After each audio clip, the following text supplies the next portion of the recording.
Update on the Brianna Aguilera case. We finally hear from the neighbor. Boyfriend changes the story, and the police timeline gets completely obliterated by the new evidence and witness statements that are coming out. Tonight, we'll break it all down next on the Conservative Revolt. Let's get into it.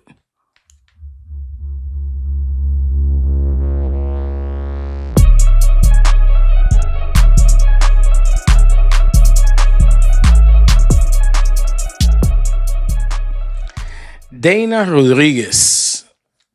This name is going to bear significance on the direction of this case, the Brianna Aguilera case. And in case you're not familiar with the case, she is the teen that allegedly, according to police, committed suicide out of an Austin apartment building, the 21 Rio Apartments, that she jumped to her death. Police found notes on her phone that would indicate that she took her own life. But this is my second podcast with it, and this is an update. But the new evidence coming out and the new statements by witnesses just completely obliterate the police timeline.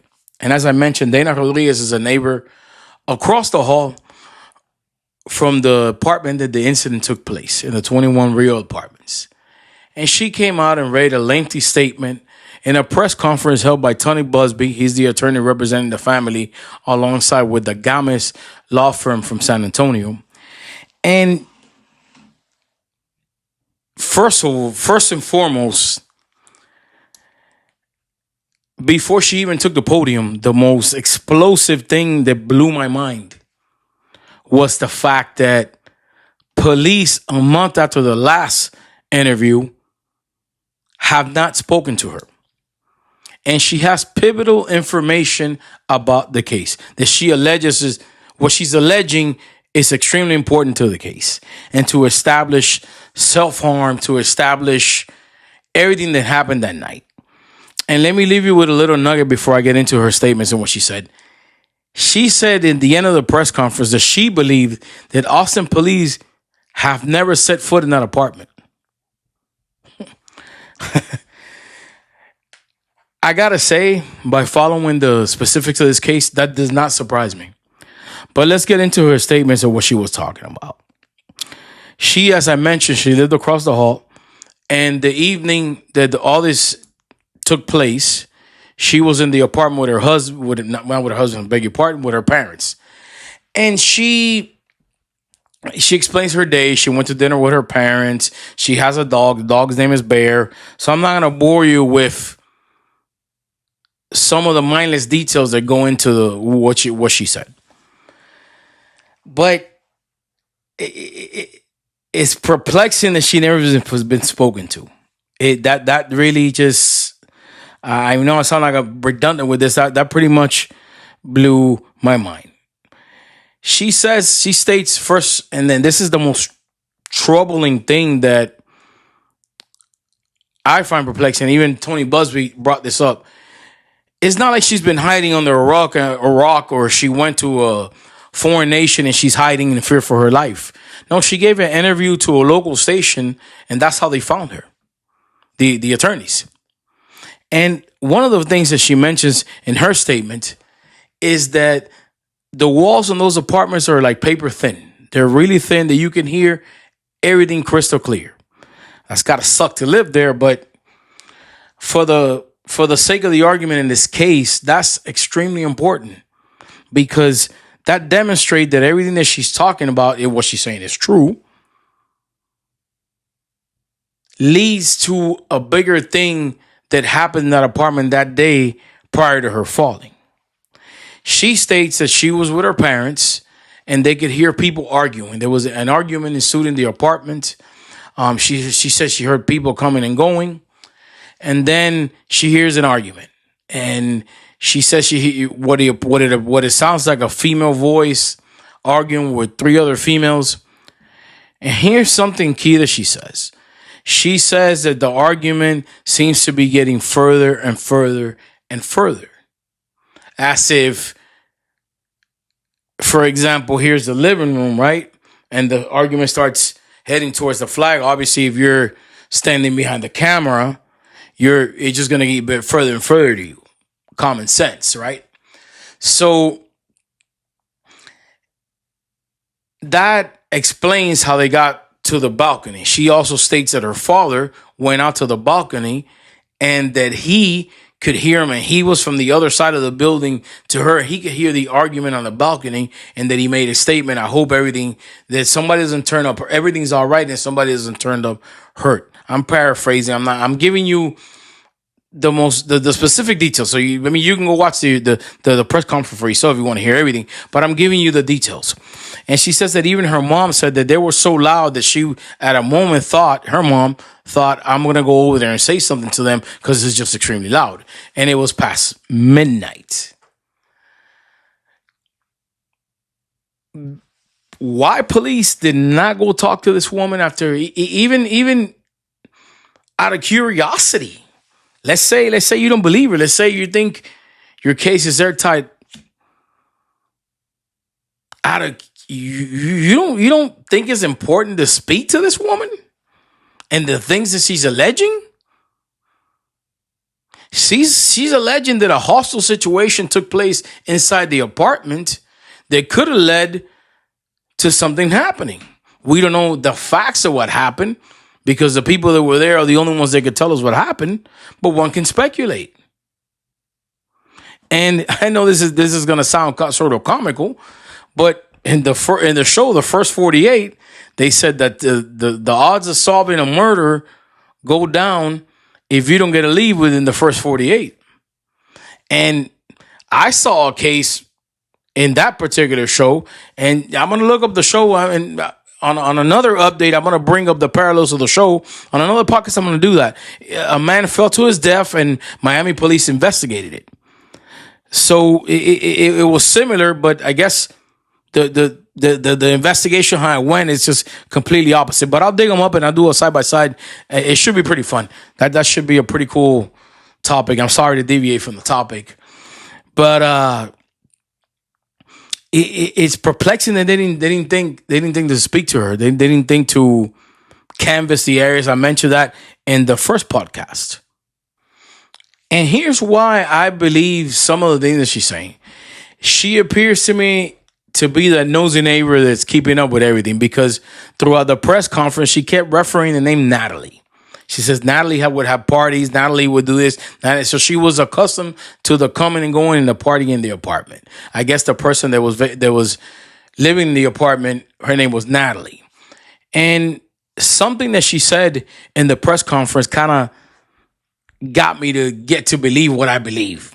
She said that the following day, when this Natalie person vacated the apartment, her and her parents were through their peephole watching her coming and going from the apartment. So if you care so much, or you're that nosy that you're the people watching to see what your neighbor is doing, that tells me that you pretty much keep up with this person, and it's sort of entertaining to you to see what's happening. So I'm inclined to believe what she's saying when she says that, yeah, I'm used to her parties, and like she keeps up with her neighbor. To know her by first name, I lived my last place that I lived, I think I knew like 2 people, and I was there 5 years. And one guy was a guy that was seasonal. He would just come down for the winter. His name was Skip, older man. So for her to know this person from across, especially a big city like that, because I'm from Miami and my Hurricanes won yesterday. I'm happy, but that's not the topic. I'm from Miami, and man, in big cities, you don't know your neighbors, especially a big ass building like that. You do not know your neighbors. So I'm inclined to believe she's that nosy neighbor that kept up. And sometimes a nosy neighbor, it's more, they have more information than the damn surveillance system, because they just know everything. So I'm inclined to believe, and I'm not, I guess I'm sort of calling her nosy, but I believe what she's saying. And Why Austin PD didn't think to investigate and talk to her raises a lot of questions. And that's been the pivotal thing of this case. It's been the lack of interest from Austin PD to chase leads. They find that note on her phone that points to self-harm, and they just stopped at that. They're satisfied with that. I don't know. It could be budget constraints, that they don't have the manpower, or they don't want to pay the overtime. Who knows? But this case has to feel like it's not being thoroughly investigated by police, and that is the troubling theme of this case. So the major inconsistencies with this case. Let's get into the boyfriend, because they reference him in the press conference. And now he's saying that he spoke to Brianna at 9:43 that day, that evening rather, instead of 12:43 as alleged by police. Now, this in itself is extremely troubling, is perplexing, is explosive, is whatever adjective you want to label this situation with. Because if he's changing his story, one can assume that did he lie to police? Like, the cops are not wondering, why is he lying? Why did he tell the attorneys one thing and he told us another thing? So, ladies and gentlemen, is he lying to police? Is he grief stricken? Was he confused? It's a very chaotic day. But we all have a smartphone, primarily iPhone and Android. Most phones are going to give you specific information about whatever phone call is that you made that particular day. That's why the first thing they go after in these cases is your phone, because your phone is the one thing that's with you 24/7, and it could essentially graph the events of a person through that day. So a conversation is going to tell you the specific day, the amount of time that you spent on the phone, and I'm going to have a screenshot so people can understand what I'm talking about. But everybody has a smartphone. I don't even, shouldn't even do this. So how can he confuse the time? And I understand some people are going to say, well, a lot was going on that day. Whatever information he found out, and he could have been grief stricken. He could have been confused. I know when we're in a chaotic situations, our brains are not functioning correctly. But if the detective calls you and says, hey, look, I'm sorry to inform you, or whoever, your girlfriend, this happened to her. When's the last time you spoke to her? Obviously, off the top of your head, you're not going to know the specific information. But you go to your phone, you look, and in 10 seconds, you'll be able to tell the detective exactly what happened. So I don't want to speculate as to the nature of him changing his story and turn this into some sort of conspiracy where multiple people are involved. That's not what I'm saying. But it's troubling and perplexing. It's I don't know. I don't know. I don't want to turn it into something it's not, but it falls back to the overall consistency of the case. It's so inconsistent that it's perplexing how they're not looking into all these things. That the attorney is the one that has to go and find out what's going on, talk to people, hire their own investigators to go out and do this work. It's beyond me. And that's why a lot of the distrust in today's law enforcement and government, because nonsense like this, just like the Charlie Kirk assassination, I know it bears no meaning to this case, but it's the same thing. It's sketchy statements and changing stories, and that's why people don't have faith in law enforcement nowadays. Like, if you look at this investigation and you say, God forbid something happens to a family member of mine in Austin, because no telling how they're going to investigate it. It is absolutely perplexing. But on this, I'll let you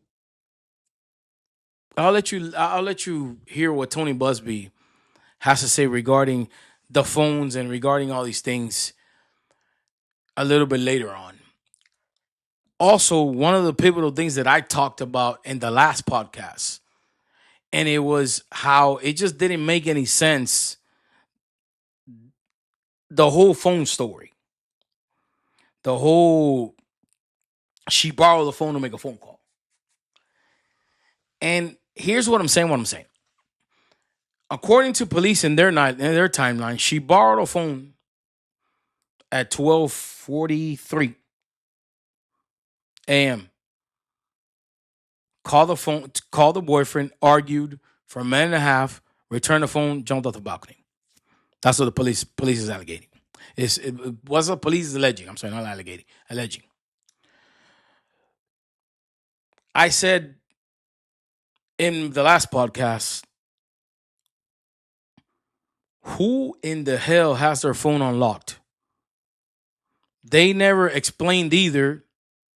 I mentioned that as well. How did she get the phone? Was the person asleep? Did the person let her have it? According to the press conference, this person was asleep. This person had their phone the next day. In the press conference, one can reach the conclusion that police have not seen all the phones. Like I said, in the clip that I will show you, Tony Buzzy alludes to that. And we're not stupid. We know that if people are not suspects, then you can't subpoena their phone records. We understand that. But as Buzzy alluded to or pointed to in the press conference, he mentioned that why not ask for the phone? And if there's apprehension, then you can look further due to the apprehension. Because if it's a clear-cut suicide and nobody had anything to do with it, and nobody has any information, where's the apprehension coming from? You would think the police would think like that. I never bought the whole, well, she grabbed the phone like I mentioned. Never bought that. They don't explain it. They don't give any details, and that the lack of details is, again, it's another pivotal thing that creates a problem in their timeline.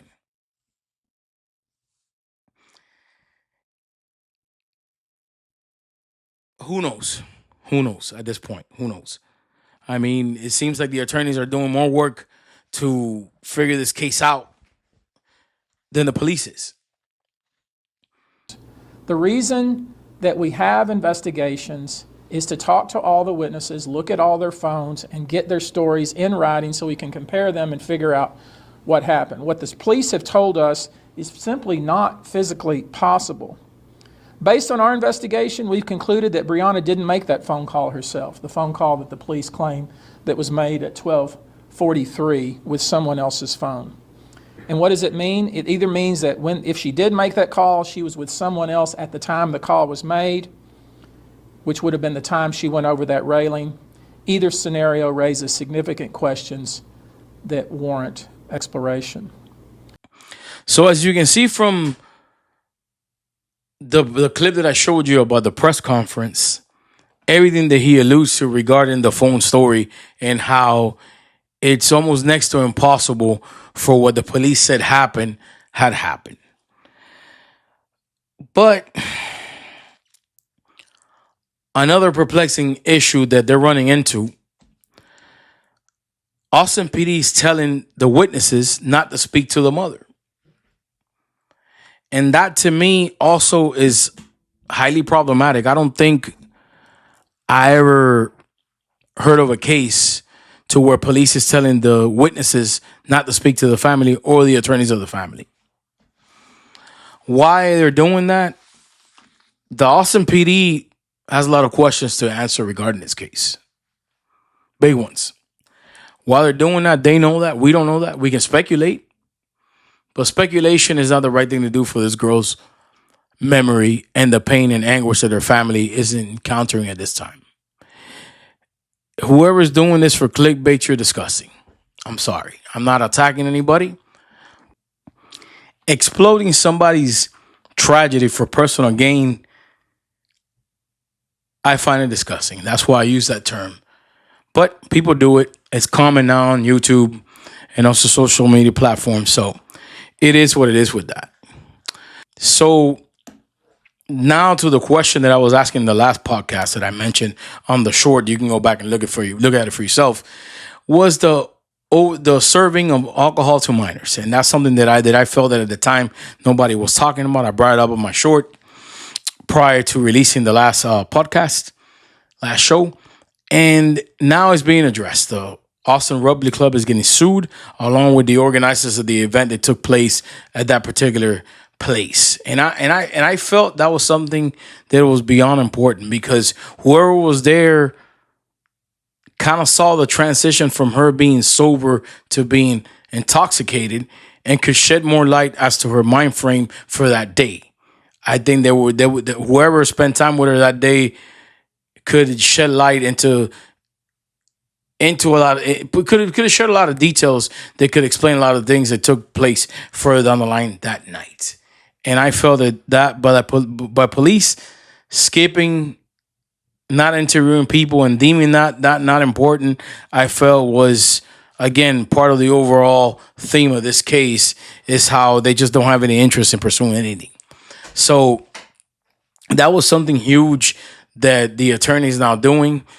The lawsuit gives them the tools to subpoena people and to be able to legally speak to people and make them share information. Not only information, they can subpoena the phone records of people, because now it's a lawsuit. It's a civil case, and the burden of proof is a whole lot lower than a criminal case. So thank God for that move that they're doing. And I hope that this brings a little bit of more clarity to the case. In the end of the day, this isn't about solving some sort of conspiracy. It's about justice and truth for the family. If a horrible accident happened that night, then that's what happened. If she committed suicide, then that's what happened. Whatever happened that night, it's just for the sake of the mother and for the sake of the family. Can't put it into words, the kind of pain that her mother and family must be going through.